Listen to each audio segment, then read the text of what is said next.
જય માતાજી મિત્રો, કેમ છો બધા? મજામાં છો ને? હું છું સોનલ. સ્વાગત છે તમારું આપણી યુટ્યુબ ચેનલ ચામુંડા સ્ટુડિયોઝમાં. મિત્રો, આજે હું તમારી માટે લઈને આવી છું પુરુષોત્તમ માસની કથા, અધ્યાય 3, મળ માસ કથાનો આરંભ. સોનકાદી ઋષિઓના પૂછવાથી સુત પુરાણીએ કહ્યું કે હે મુનિ શ્રેષ્ઠો, નારદજી સમક્ષ શ્રી નારાયણે જે કહ્યું તે હું તમને કહું છું, તે તમે ધ્યાનથી સાંભળો. ભગવાન નારાયણે નારદજીને ઉદ્દેશીને કહ્યું કે હે બ્રહ્માપુત્ર નારદજી, આ કથા શ્રી કૃષ્ણ ભગવાને યુધિષ્ઠિરને કહી હતી. આ કથા શ્રવણના ફળ સ્વરૂપ તેઓ કૌરવોના ત્રાસથી મુક્ત થઈ અને સુખ અને શાંતિ પામ્યા હતા. દુષ્ટ દુર્યોધન આદિ કૌરવોએ પાંડવોને કષ્ટ આપવામાં કંઈ કચાશ રાખી ન હતી. તેઓને લાક્ષાગૃહમાં બાળી નાખવાનો પ્રપંચ કર્યો હતો. પાંડવો સાથે જુગટું રમીને કપટથી તેમને હરાવ્યા હતા. દુશાસન દ્રૌપદીને ભર સભામાં તેનો ચોટલો ખેંચી અને લાવ્યો હતો અને તેને નગ્ન કરવાની પેરવી કરી હતી. દ્રૌપદીની પ્રાર્થના સાંભળી અને શ્રી કૃષ્ણએ 999 વસ્ત્રો પૂરીને દ્રૌપદીની લાજ જાળવી હતી. શરત પ્રમાણે પાંડવો 13 વર્ષ સુધી વનમાં રહ્યા હતા. પાંડવો કામક્ય વનમાં રહેતા હતા.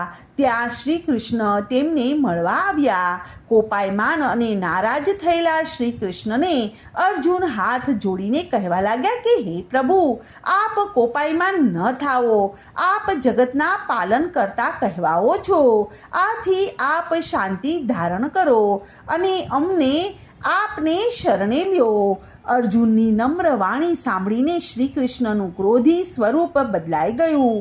હવે તેમણે હાસ્ય સહ અર્જુનને કહ્યું કે અર્જુન, હું મારા કષ્ટને સહન કરી શકું છું, પરંતુ મારા ભક્તોને એક રાઈના દાણા જેટલા પણ દુઃખને હું મેરુ સમાન સમજું છું. મારા ભક્તોના દુઃખ દૂર કરવા માટે અજન્મા હોવા છતાં પણ હું જન્મ લઉં છું. હવે તમારા દુઃખો થોડા જ સમયમાં દૂર થશે. માનવીને સુખ અને દુઃખ, હાનિ અને લાભ કર્મના ફળ રૂપે મળે છે. આ કર્મના બંધનો દૂર કરવા માટે માનવીએ ધર્મ, વ્રત, તપ દ્વારા શરીર અને આત્માને પવિત્ર બનાવવા જોઈએ. હવે પછી જે મહિનો આવે છે તેને અધિક મહિનો કહેવામાં આવે છે. આ માસમાં વ્રત, નિયમ, ધ્યાન આદિ કરવાથી તેના પ્રભાવે ફરી તમારું રાજ્ય, સુખ, વૈભવ આદિ તમને પાછા મળશે. શ્રી કૃષ્ણના આવા વચનો સાંભળીને અર્જુને પૂછ્યું કે આ અધિક માસ શું છે અને તેનું શા માટે વ્રત કરવું જોઈએ? તેનાથી ફળની શ્રી પ્રાપ્તિ થાય છે અને એ બધું અમને વિગતવાર સમજાવો.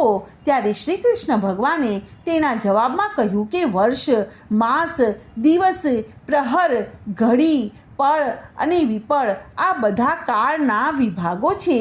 સમુદ્ર, નદી, તળાવ, કૂવા, ઝરણા વગેરે જળના વિભાગો છે.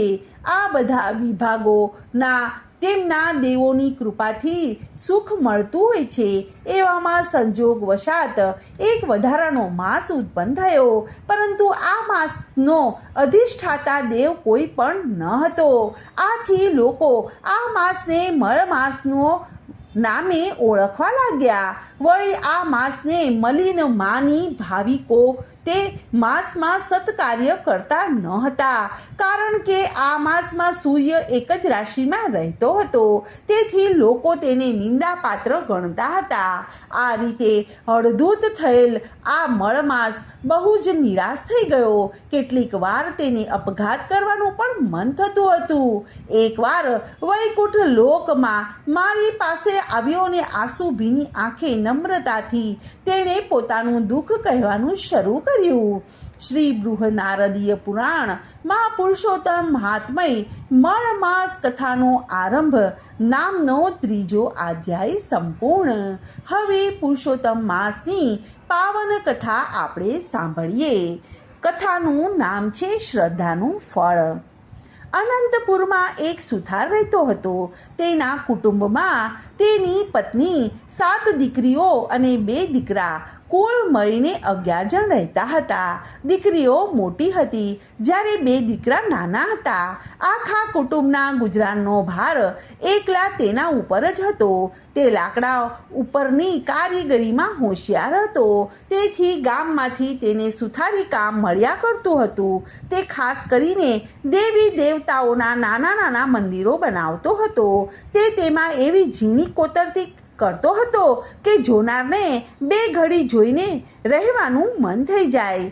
સુથાર દિવસ ઉગે ત્યારથી મોડી રાત સુધી મહેનત કરતો. ત્યારે માંડ માંડ તેના ઘરનું ગુજરાન ચાલતું હતું. વસ્તારી કુટુંબમાં એક જ જણ રડનાર હોય ત્યારે જીવન નિર્વાહ ચલાવવાનો ભારે પડી જાય છે. દીકરીઓ મોટી હોવાથી સુથારે સારા મૂર્તિયાઓ શોધીને પરણાવવા માંડી અને સાસરે વળાવવા માંડી. લગ્નના ખર્ચામાંથી સુથાર ઊંચો જ આવતો ન હતો. વળી દીકરીઓ અવારનવાર સાસરેથી પિયરમાં આવે તેને કપડાં લત્તા અને કંઈક રોકડ પણ આપવી પડે. આથી સુથાર દિવસે ને દિવસે આર્થિક રીતે ઘસાતો જતો હતો. જેમ જેમ દિવસો વીતતા ગયા તેમ તેમ સુથારની ચિંતા વધતી જતી હતી. વળી જુવાની હતી ત્યાં સુધી તે રાત અને દિવસ કામ કરતો હતો અને ખેંચાતો હતો. પણ હવે તો શરીર ના પાડવા લાગ્યું. શરીર થાકી જવા લાગ્યું. છતાં પણ સુથાર જેમ તેમ કરીને ઘરનો ખર્ચ કાઢવા મહેનત કરતો હતો. જુવાનીમાં સુથારને ભગવાન સાંભળ્યા ન હતા. તે તો પોતાના કામમાં જ રચ્યો પચ્યો રહેતો હતો. હવે ઉંમર થતાં તે રોજ સવારે ઉઠી અને દેવદર્શને જવા લાગ્યો. ક્યારેક કથા વંચાતી હોય, કીર્તન થતું હોય તો તે સાંભળવા માટે બેસી જતો હતો. એકવાર ગામમાં એક કથાકાર આવ્યા. તે સુંદર કથા કરતો હતો અને સુથાર તેમની કથા સાંભળવા બેઠી જતો હતો. કથાકારે કહ્યું કે પ્રાણી માત્રના ભરપોષણની ચિંતા દરરોજ ભગવાન રાખે છે. તે કીડીને કણ અને હાથીને મણ દેનાર છે. તે ભૂખ્યાને ઉઠાડે છે પણ કોઈને ભૂખ્યા સુવડાવતો નથી. છતાં માણસ ચિંતામાં ને ચિંતામાં આખી જિંદગી પસાર કરી નાખે છે. તે ભગવાન ઉપર ભરોસો રાખતો નથી.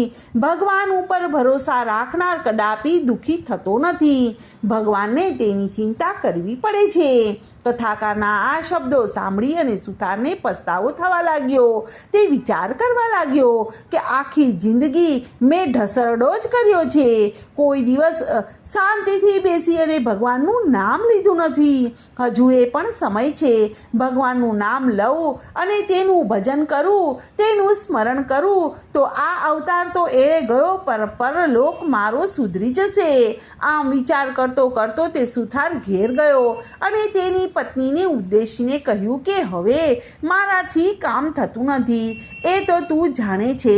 હવે તો બની શકે એટલું ભગવાનનું નામ લેવું છે. ભગવાન મને બળ આપશે તો થોડું ઘણું કામ કરીશ જેથી આપણું ગુજરાન ચાલી શકે. બાકીનો સમય ભગવાનની ભક્તિમાં ગાળીશ.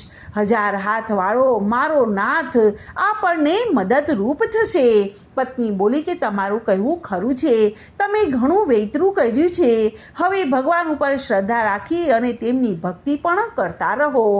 ભગવાન જાણે સુથારની કસોટી કરી રહ્યો હોય તેમ તેની સ્થિતિ દિવસે ને દિવસે બગડવા લાગી. તે તો રોજ ભગવાનની ભક્તિમાં રહેતો હતો પણ સુથારી કામ મળતું ન હતું. આથી ક્યારેક ઘરમાં ચૂલો પણ ન સળગતો હતો. એવી હાલત થઈ જતી હતી. આમ થતાં પત્ની મૂંઝાઈ જતી હતી અને પતિને 2 શબ્દો કહેવા ઈચ્છતી હતી પણ તે મૌન રહેતી હતી. સુથારને તો ભગવાનના અતૂટ શ્રદ્ધા બેસી ગઈ હતી. મારો વાલો મોડે વહેલે પણ અમને સહાય જરૂર કરશે. તે દરરોજ કથા વાર્તામાં જતો હતો. એવામાં પુરુષોત્તમ માસ આવ્યો. કથાકારે પુરુષોત્તમ ભગવાનના મહિમાની વાત કરતાં કહ્યું કે પુરુષોત્તમ માસ આવી રહ્યો છે.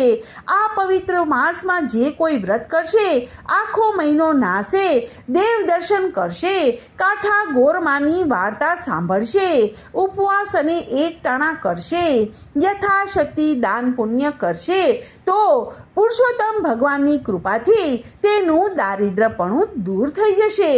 સુથારે ઘેર આવી અને પત્નીને વાત કરી અને બંનેવે પુરુષોત્તમ માસનું વ્રત લેવાનો સંકલ્પ કર્યો. પુરુષોત્તમ માસ બેઠો. સુથાર અને તેની પત્ની દરરોજ પ્રાંતઃકાળે ઉઠી નદીએ જઈને નાય આવે, દેવ દર્શન કરે, યથાશક્તિ બ્રાહ્મણને દાન આપી સીધું આપે, ભગવાનનું રટન કરતા ઘરે આવે. પતિ પત્ની શ્રદ્ધાથી વ્રત કરી રહ્યા હતા. અધિક માસ પૂરો થવાના થોડાક જ દિવસ બાકી હતા. ઘરમાં અન્નનો દાણો પણ ન હતો. દરરોજ બ્રાહ્મણને સીધું કેવી રીતે આપવું તેની ચિંતા તેમને સતાવતી હતી. એક દિવસ સુથાર વહેલો ઉઠી અને દિશાએ જવા માટે જંગલમાં ગયો. તે ઢાળ પડતી જગ્યાએ હાજત કરવા બેઠો. બે દિવસના ઉપવાસ હતા, વળી ઢાળ હતો, તેથી સુથારે પડી ન જવાય એટલા માટે એક ઝાંખરાનું મૂળિયું પકડી રાખ્યું. મૂળિયાને આમ તેમ હલાવવા જતાં તે ઉખડી ગયું અને ત્યાં ખાડો પડ્યો. તેમાં કંઈક ચળકવા લાગ્યું. સુથારે ચળકાટ જોયો, પણ હજુ અંધારું હતું, તેથી તેને સમજ ન પડી કે અંદર શું છે. તે તો ત્યાં બેસી રહ્યો.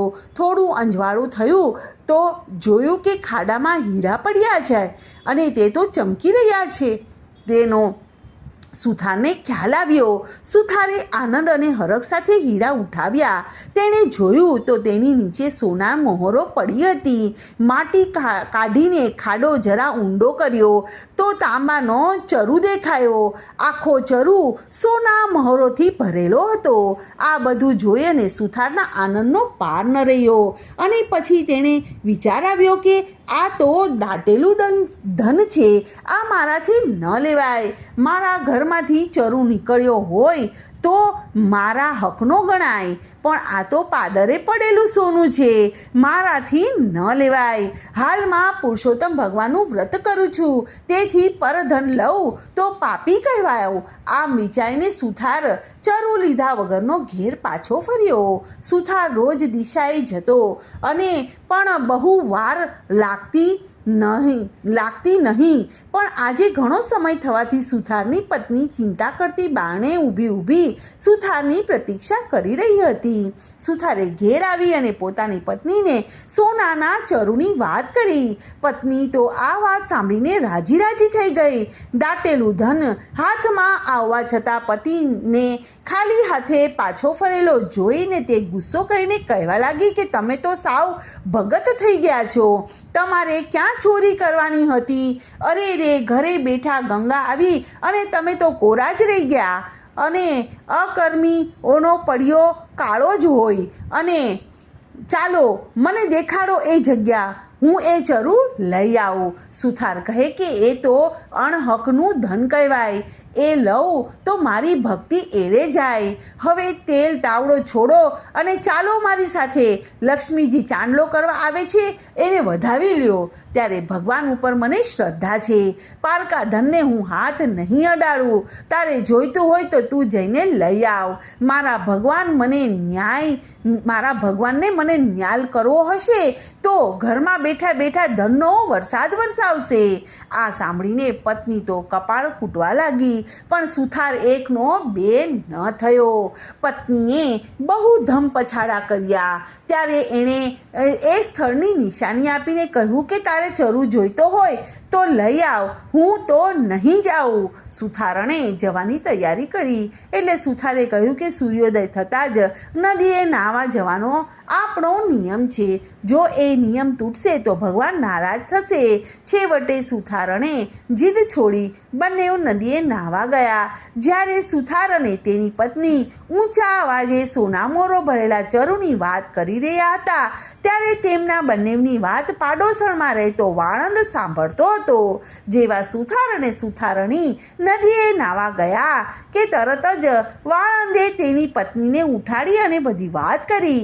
બંને તો તૈયાર થઈ ગયા, ચરુ લેવા માટે ઉપડી પડ્યા અને સુથારે વાતમાં જગ્યાનું એંધાણ બતાવી દીધું હતું. તે આશરે તેઓ ત્યાં પહોંચી ગયા અને ચરુવાળી જગ્યાની ઉપર તાજી માટી વાળેલી હતી એટલે તેમને તરત જ ખબર પડી ગઈ કે ચરુ અહીં જ છે. બંનેવે હાથોહાથ માટી ખોદી તેમણે જોયું કે ખાડામાં તો મોટા મોટા વીંછીઓ ખદબદતા હતા. આ દ્રશ્ય જોઈ અને બંને હેબતાઈ ગયા. તેમના આશ્ચર્યનો અને ગુસ્સાનો પાર ન રહ્યો. એમણે મનમાં નક્કી કર્યું કે સુથારણે અમારું જૂનું વેર વાળવા માટે વીંછીઓને કરડવા માટે અમને કાવતરું રચ્યું છે. બસ હવે અમે તેને ખબર પાડી દઈએ ત્યારે જ ખરા. આવો વિચાર કરી અને ખાડાવાળી માટીમાંથી વીંછીઓ વાળો ચરુ પોતાની સાથે લાવેલ ચાદરમાં બાંધી અને પોતાના ઘરે એવો લઈ આવ્યા અને એ ચરુને વાળંદે છાપરે ચડાવી દીધો અને સુથારના નળિયા ખસેડી અને ત્યાં બેઠો. અને સુથાર અને તેની પત્ની સ્નાન કરીને પાછા આવ્યા ત્યારે સુથાર ભગવાનની પૂજા કરવા બેઠો. લાગ જોઈ અને વાળંદે તો ચરુ ઊંધો વાળી દીધો અને ખડીંગ કરતી સોનામરો વરસવા લાગી અને સુથાર અને તેની પત્ની તો હેબતાઈ ગયા. સુથારની આંખમાં તો આંસુ આવી ગયા. અરે રે, ભગવાનને મારા માટે કેવું કષ્ટ લીધું. મેં ઘેર બેઠા ધન માંગ્યું અને તેમણે છાપરું ફાડીને મને સોનામોરો વરસાવી દીધી. સુથારને પુરુષોત્તમ ભગવાન ઉપર શ્રદ્ધા હતી તેથી તેને એમ સમજ્યા કે ભગવાનને મારું વ્રત ફળ્યું છે. ભગવાનને ખુશી થઈ ગઈ. ઘેર બેઠા લક્ષ્મી મોકલી. હવે ધન લેવામાં કાંઈ વાંધો નથી. તેથી સુથાર અને સુથારણે બધી જ સોનામરો એક કોઠીમાં ભરી દીધી. થોડા હીરા હતા તે દાબડીમાં મૂક્યા. સુથારણ બોલી કે હું તમારું કહેવું માનતી ન હતી પરંતુ તમારી શ્રદ્ધા ફળી. ત્યારે માનવું પડે છે કે ભગવાન ઉપર જે શ્રદ્ધા રાખે છે તે ફળ્યા વગર રહેતી નથી. આ બાજુ અદેખો વાળંદ અને તેની પત્ની રાહ જુએ છે કે હમણાં સુથારના ઘરમાંથી બૂમાબૂમ થશે, રોકકળ થશે, ચીસો પડશે. ઘણી વાર થઈ પણ કાંઈ પણ ચીસ ન સંભળાય એટલે વાળંદ જાતે સુથારના ઘેર જોવા ગયો. જોયું તો તે બેઠો માળા ફેરવતો હતો. ધન તો જેના ભાગ્યમાં લખ્યું હોય તેને જ મળે છે. સુથારના ભાગ્યમાં ઘેર બેઠા ધન મળવાનું લખેલું હતું. તેથી વાળંદે ચરુ ઉપાડી અને લાવી અને તેમના ઘરમાં ઠલવ્યું. ખરેખર ભગવાનની લીલાને કોઈ પણ પાર પામી શક્યું નથી. સુથાર અને સુથારણે ધન મળ્યાની વાત કોઈને પણ જણાવી નહીં પરંતુ ધનનો ઉપયોગ તેને સારા કામમાં કર્યો. હવે તેની પાસે ધન આવવાથી તેઓ પુરુષોત્તમ માસનું ઉજવણું સારી રીતે કર્યું. ઘણા બધા બ્રાહ્મણોને જમાડ્યા, દાન દક્ષિણા આપી અને અનેક સદાવ્રત બંધાવ્યા. તેઓ હવે આખો સમય ધર્મ ધ્યાન, કથા, કીર્તન અને ભગવાનના ભજનમાં આપવા લાગ્યા. હે પુરુષોત્તમ ભગવાન, તમે જેવા સુથાર અને સુથારણને ફળ્યા તેવા તમારું વ્રત કરનારને, શ્રદ્ધા રાખનારને સર્વેને ફળજો. બોલો શ્રી પુરુષોત્તમ ભગવાનની જય. કૃષ્ણ કનૈયા લાલ કી જય.